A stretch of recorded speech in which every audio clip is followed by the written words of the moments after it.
एक छोटे से गांव में रामू नाम का एक गरीब आदमी अपनी पत्नी और 2 छोटे बच्चों के साथ रहता था। उनके पास एक छोटी सी झोपड़ी थी जो बारिश में टपकती थी और सर्दियों में ठंडी रहती थी। रामू दिन भर खेतों में मजदूरी करता था, लेकिन उसकी कमाई इतनी कम थी कि परिवार का पेट भरना भी मुश्किल था। उनकी पत्नी सीता घर का सारा काम करती थी और कभी कभी दूसरों के घरों में बर्तन धोकर या कपड़े धोकर थोड़ी बहुत कमाई कर लेती थी। उनके बच्चे राजू और रानी छोटे थे और अक्सर भूखे रह जाते थे। उनके पास खेलने के लिए खिलौने नहीं थे और पहनने के लिए ढंग के कपड़े भी नहीं थे।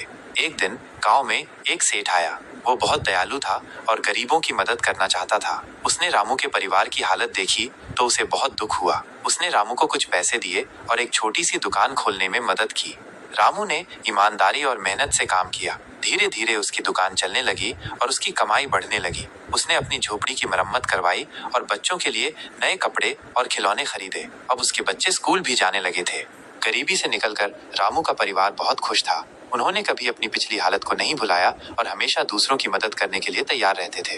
रामू अक्सर कहता था, गरीबी एक अभिशाप है, लेकिन मेहनत और ईमानदारी से इसे हराया जा सकता है। यह कहानी हमें सिखाती है कि गरीबी कितनी भी कठिन क्यों न हो, अगर इंसान हिम्मत न हारे और मेहनत करता रहे तो वो निश्चित रूप से इससे बाहर निकल सकता है।